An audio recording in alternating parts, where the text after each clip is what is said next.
सबसे ज्यादा परेशान। मुझे जानकारी है तमाम लोगों ने, उन्होंने अपने खेत को नहीं बोया। तमाम ऐसे लोग मिले, खेत उनका खाली पड़ा था। मैंने पूछा, आपने खेत में धान क्यों नहीं बोया?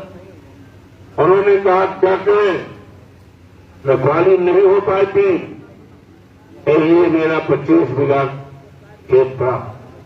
तो जो खेत पड़ा है और जो खेत में धान लगा है, अब सोच के साथ कर रहा है कि आज हमारे किसान की रात, चाहे जाड़ा हो, चाहे गर्मी हो, चाहे बरसात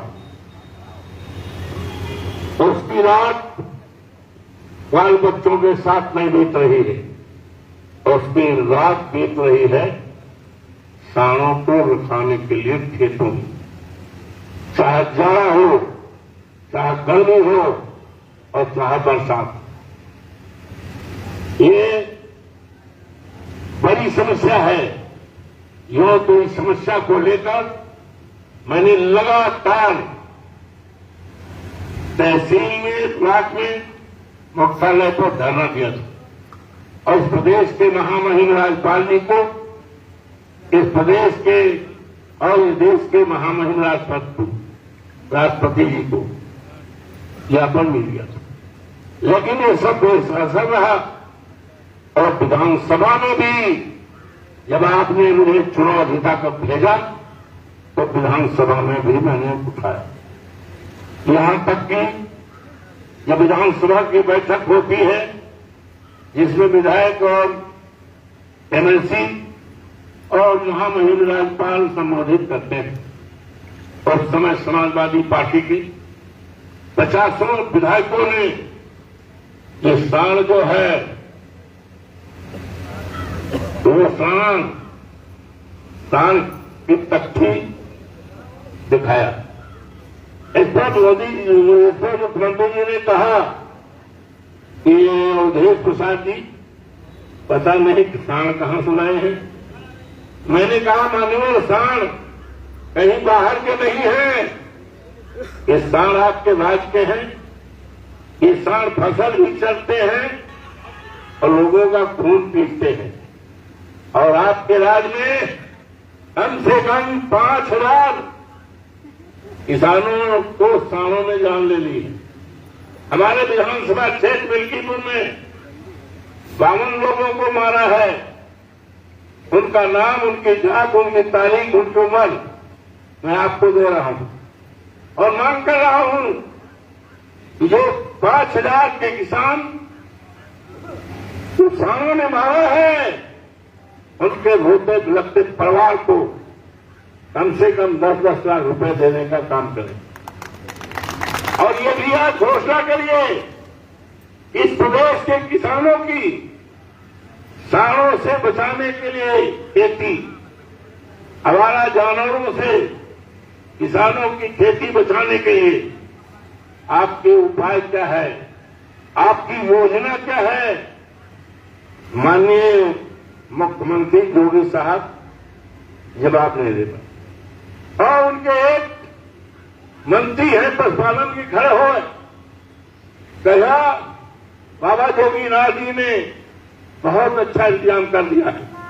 मैंने कहा, बता दो भाई कौन अच्छा इंतजाम? कई गौशालाओं का निर्माण कर दिया। हमने कहा, गौशालाओं की हालत बहुत खराब है, कोई भी गौशाला देख लो। हमारी गाय गौशाला में बंद हुए जानवर, उनको पानी नहीं है, उनको व्यापार नहीं है, उनको खाना नहीं है, चराहा नहीं है, बीमार है तो दवाई नहीं है और मर जाते हैं तो उनके लिए जेसीबी खड़ी रहती है, वहीं पर उनको कर ली है। और अफसोस की बात है, ये चिंता का बात है, इस सरकार के लिए चिंता का बात है कि जिस देश का, जिस प्रदेश का मुख्यमंत्री एक साधु सन्यासी हो और उस राज्य में हमारी गाय, इसको माता कहते हो, पानी बगल मर जाए, व्यापार से मर जाए, जाड़े में मर जाए, गर्मी मर जाए, इस सरकार को चुल्लू भर में पानी में डूब कर मर जाना चाहिए। संघर्ष करो, हम तुम्हारे साथ हैं। तो इस समस्या को लेकर आप धरने पर बैठे हैं। हालांकि धरना तो तहसील में था, लेकिन दबाव में आकर हमारे एसडीएम ने धरना देने से हमारे अध्यक्ष को मना कर दिया। लेकिन ये विचारधारा को समाजवादी पार्टी आंदोलन से कोर्ट से निकली हुई पार्टी है। इसको स्थान चेंज करके कार्यक्रम को रोक नहीं सकते हो। ये विचारधारा का सवाल है, किसानों का सवाल है। और दूसरी बात है, यहां पर ये 84 कोसी परिक्रमा के नाम पर तमाम लोगों की बेशुमार कीमती जमीन ली जा रही है। इसके संबंध में मैं कई बार गया भी था, लोगों की समस्याएं सुना भी था। हमने उनको आश्वासन दिया ये समस्या है। और दूसरी है, हमने हरदीनगंज में ITI कॉलेज खुलवाया, सरकारी राजकीय, अब बनके तैयार हो गया है, लेकिन इस सरकार ने इसको निजी हाथों में दिया। ये सवाल है धरने पे बैठे हुए लोगों के सामने, ये भी सवाल है। हम उसको सरकारी सूट देना चाहते हैं।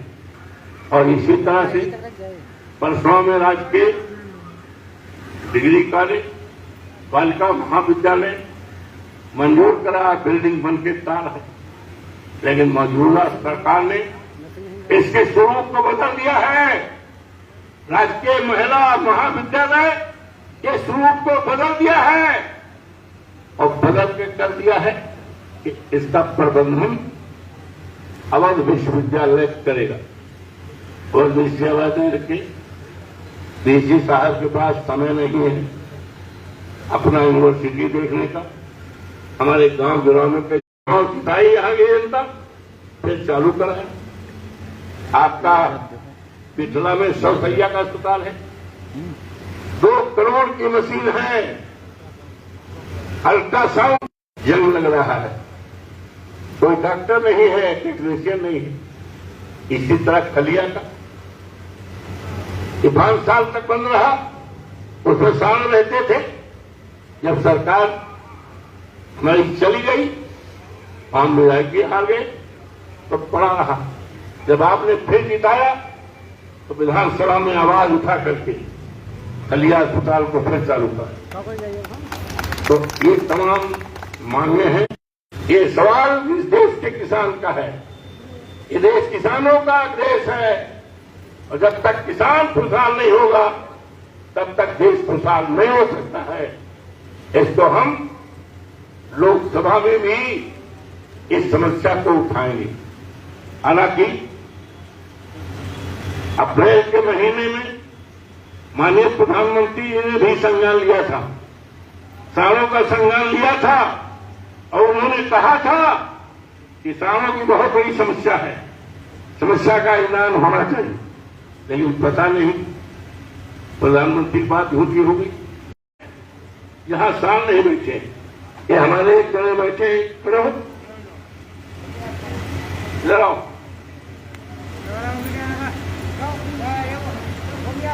ये ढोलिया शरण के हैं, क्या नाम है, नक्शेद सानमारी से। ये ढोलिया शरण के हैं, 60 लोगों को सानों ने मारा है। ये तो बच गए, जिंदगी आजाद है। तो समस्या इनकी नक्शेद की नहीं है, सारे किसानों की समस्या है। इस लड़ाई को हम लोग जोरदार तरीके से लड़ेंगे। और आज तो हम धरना बैठे हैं। 7 अक्टूबर को 7 अक्टूबर से खेती बचाओ, साल भगाओ और भाजपा हटाओ नारे के साथ 7 तारीख दिन मंगलवार को हम क्षेत्र में जल जन चेतना यात्रा करेंगे और गांव लोगों को सिखाएंगे कि खेती बचाओ, सांस हटाओ, बाद में हटाओ और जान बचाओ, खेती बचाओ। ठीक है कि नहीं? तैयार हो? 9 तारीख का 7 अक्टूबर। इसके पहले अक्टूबर को धरना है जिले पर दुखीराम पासी को थाना रौराही के पुलिस ने धक्का दे दिया और धक्का ये दे दिया कि कोटे की बैठक चल रही थी 18 तारीख को और कोटा था शेड्यूल कास्ट का। उन्होंने कहा भाई ये तो कोटवा शेड्यूल कास्ट के रहा है, कि सामान्य जात के कैसे देगा? इतने पे वहां पर तैनात दरोगा ने जात सूचक शब्द कहा और उसको धक्का मार दिया। धक्का से गिर गया, बदहोश हो गया और जाते जाते अस्पताल में मर गया। 35 साल का है, पासी बिरादरी का है, दुखीराम पासी नाम है, हाजीपुर बसेनी का रहने वाला है। यहां की जनता ने मुझे 7 बार एमएलए बनाया था। उसकी लड़ाई हम लड़ रहे हैं, उसकी लड़ाई लड़ रहे हैं। हम सारे नेता लोग साथी लोग लड़ रहे हैं। अभी परसों उसके दरवाजे पर शोक सभा की, हजारों भीड़ आ गई। महिलाएं रो रही थी, बच्चे रो रहे थे, गांव लोग रो रहे। तो इस बात को लेकर 1 तारीख को जिला मुख्यालय पर बड़े पैमाने पर धरना प्रदर्शन घेराव करेंगे। ठीक है? गांव प्रचार करेंगे। और जब ये लड़ाई शुरू कर दी गई तो हमारे बेटे अजीत को, जिसको आप सबने मेरी सीट पर माननीय राष्ट्रीय अध्यक्ष ने आप सबकी राय बांटते एमएलए का टिकट दिया है। भारतीय जनता पार्टी को पता है कि भारतीय जनता पार्टी की जमानत यहां जब्त हो जाएगी। लगातार योगी बाबा लगे हैं, उनके दर्जनों में मिनिस्टर लगे हैं, लेकिन उनके हाथ में कुछ नहीं आ रहा। तो उन्होंने जाल बनाया, झूठा किस्सा बनाया, हमारे बेटे अजीत पर एफआईआर कर दिया जाल बनाने के लिए। लेकिन याद रखो, ये जाल जो है, इस जाल में भारतीय जनता पार्टी फंसेगी और अजीत समाजवादी पार्टी यहां से लाखों वोट से जीतेगी। भारतीय जनता पार्टी के जमाने जिंदाबाद जिंदाबाद जिंदाबाद जिंदाबाद। ये चुनाव अधिकारियों के बल पर वोट कटा करके इसकी सूची हम रख रहे हैं। 24 की सूची, 22 की सूची और जो वोट कटा हुआ सूची, इसको हाईकोर्ट में भी ले जाएंगे, चुनाव आयोग के सामने भी ले जाएंगे। ये दान हम पाक जिन लोगों को हाथ रहेगा उनके खिलाफ कार्रवाई करके उनको जेल में भिजाने का काम करूंगा। इसलिए अधिकारियों से भी मेरा सुझाव है कि किसी के दबाव में यहां पर वोट काटा न जाए, वोट देने का अधिकार सबको और न्याय संगत तरीके से संविधान स्वतंत्र जो उनका अधिकार है वही करना चाहिए। इन्हीं शब्दों के साथ ज्ञापन तैयार है। उस ज्ञापन को रुजा भाई, उस ज्ञापन को हमारे अध्यक्ष जी अवधेश प्रसाद संघर्ष करो, हम तुम्हारे साथ हैं। और अजीत प्रसाद जिंदाबाद। हमारे ज्ञापन को